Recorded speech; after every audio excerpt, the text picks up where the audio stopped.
All right, the good. And there was a lot of it last night. Again, caveat, preseason, Cincinnati playing some of their starters, some not. Washington, the same offensively. They had a lot of their projected week one starters not on the field. There isn't really a lot of game planning. The idea of winning the game, I know that this is contrary to the way many people operate, is not the priority. It is player evaluation for the most part. I'll start with number one on the list of good.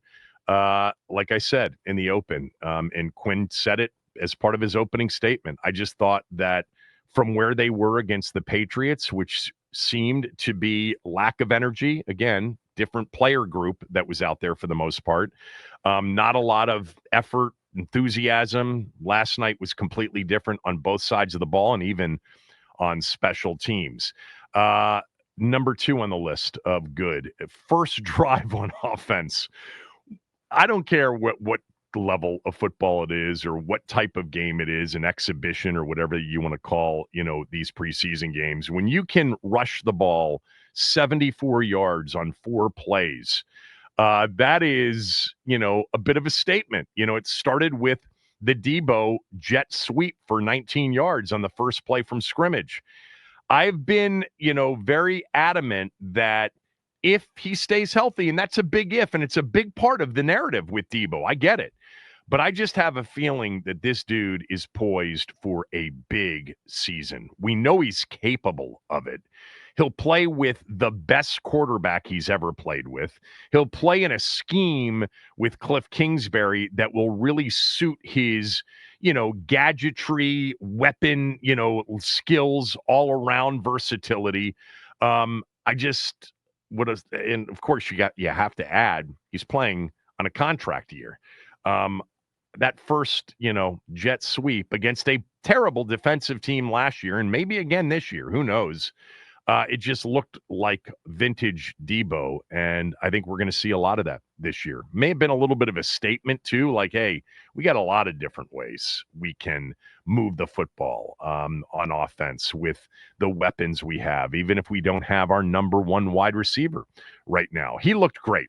Then came Chris Rodriguez, with, by the way, some help from John Bates ripping off a 40-yard run. Then 2 plays later, it's JD, 14 yards, scramble. That second play that Quinn talks about, the play extension, he is elite level at that. It's him and it's Lamar and it's Mahomes. That's the list in this league of the quarterbacks that are devastating once the initial plan breaks down. I guess there was a certain level of angst with him running, and would he take a hit? He really didn't get touched until he got around the goal line, and nobody was going to lay him out there in a preseason game. Again, a reminder, on one play, 4 plays in total on the drive where he didn't drop back but that one time, just how lethal he can be and just how much he and his presence as, an everything quarterback raises everybody around him. Number 3 on the list of good was the second drive offensively without Jaden in the game. Josh Johnson came into the game, but how about 3 plays, 44 yards, touchdown run from Ja'Cory, a.k.a. Bill Krosky Merritt, 27-yard old school Hogs counter tray. And he didn't get touched until he'd crossed the goal line. And once again, John Bates, wow, big-time block. Merritt saw it, exploded. Hard to ask for a better 2-drive preseason result offensively than 7 plays, 118 yards, 106 on the ground, 17.7 yards per carry. And they did it in just 3 minutes. 14 points in 3 minutes. Let's go through the individuals. Jaden, of course, again, you don't see it in practice. You're not going to see it maybe even in a joint practice where, you're going to see it in games, even in a preseason game, where he is deadly. He's so good on schedule. He is lethal off schedule. And you don't see that until the real games begin. But you saw a glimpse of it last night. God, is his vision and feel in the pocket spectacular. One of my sons texted me after that touchdown run, and he said, "Dad, I don't think RG3 ever had the vision that JD has." No, two completely different players. Deebo Samuel on the list of good. One carry, he looked great. He's my pick, really, to have a huge year. Of the players that, everybody maybe is split on, I'm not talking about the players that we know are very confident will have a big year, like Jaden. But I think Deebo's going to have a big year. We'll see, because health is everything. If he's healthy, he has a chance in this offense to have a huge year. Clearly on the list of good, both running backs. Chris Rodriguez is powerful. I think he's got good vision between the tackles. 6 carries, 62 yards. That equals 10.3 yards per carry, including that 40-yarder on the opening drive of the game. And then you got Bill Krosky-Merritt, excellent vision, really good burst, 11 for 46, 4.2 yards per carry with that 27-yard counter Trey touchdown run. I was surprised. I don't know about you guys. I was surprised he was in there in the second half of the game. I was curious as to why they wanted to see more of him than Chris Rodriguez, assuming that both will be on the final roster now with Eckler and McNichols, because I think Eckler and McNichols are givens. And I think, Krosky-Merritt, I think, Chris Rodriguez has to be a given. Remember, they only kept 3 running backs last year on the final 53-man roster before the regular season began. I think they have to keep 4. Brian Robinson Jr. will be gone, whether by trade or by release. But I wonder who will take the field in the opener against the Giants on that first offensive drive of the game.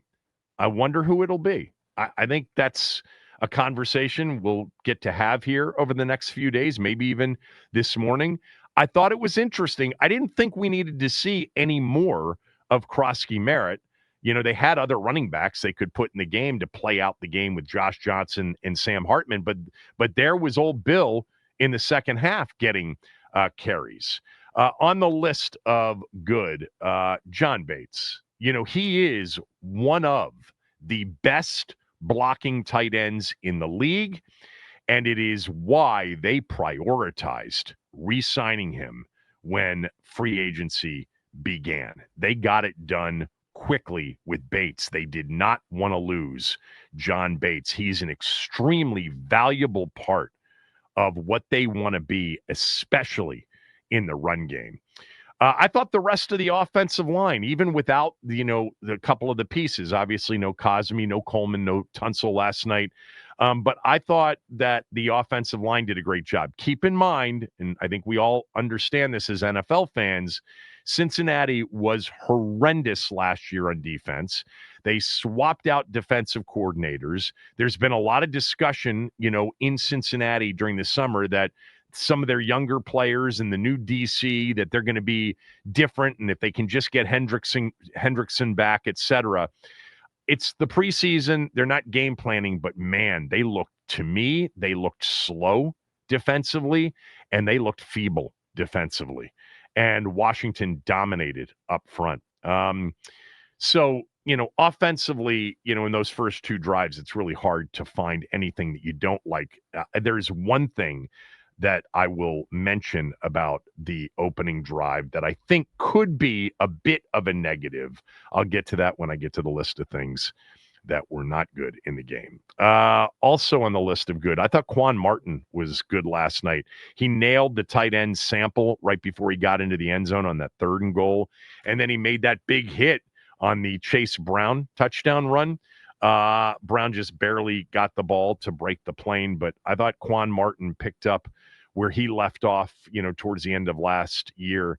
I'm trying to think. I had somebody on the show not that long ago, a player a few weeks ago, I'm forgetting who it was, who said that Quan Martin has been a standout, and there's a lot of belief in that locker room. Who was it? Was it Smoot? Did Smoot say that? Smoot really likes Tyler Owens. Was it Johnny Newton? Did Newton say Quan Oh, Martin?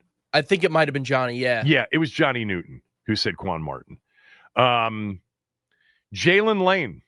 We've heard a lot about him in this camp. His speed, his playmaking ability. We have a sense that he'll certainly open the season as the number one punt returner, but more on that coming up. He looks the part, man. He looks like he's got really good separation ability off the line of scrimmage. He's got good hands. He obviously is a deep threat. Again, hard to be sure because the Bengals are not great, we don't think, on defense. And some of his work came against backups and even backups to the backups. But 3 catches and a really good catch on that opening drive of the second half. But 3 for 42, a punt return for 11 yards, a kickoff return for 22. Jalen Lane, to me, looked the part on offense. And I would imagine, in addition to being a punt returner, there's going to be a spot for him to contribute offensively. It'll be interesting with Debo out there and Jalen Lane. We've seen him line up, as, the X. But I don't know what it'll be in the regular season. Defensively, there were a couple of players in addition to Quan Martin that stood out to me. Will Harris stood out to me. Cleveland Farrell stood out to me. Dorrance Armstrong, who I think is going to have a big year this year. I have a feeling Armstrong is going to be a really good player for this team. Number 51 on defense, Ale Cahoe, yeah, out of UCLA. I thought he just looked like a really good tackler and a very active player. I don't know much about him or what they think about him. Who else is on this list? Tressway had a great punt at the end of the first half, no surprise. But 50 yards net, 53 gross out of your end zone is pretty big. And, hey, Matt Gay didn't miss a field goal. His only attempt was a chip shot from 27 yards out. But that was good to see. And, the kickoffs are going to be interesting because everybody's going to be kicking that ball into the landing zone this year. You're not handing the ball to the other team to start at the 35-yard line.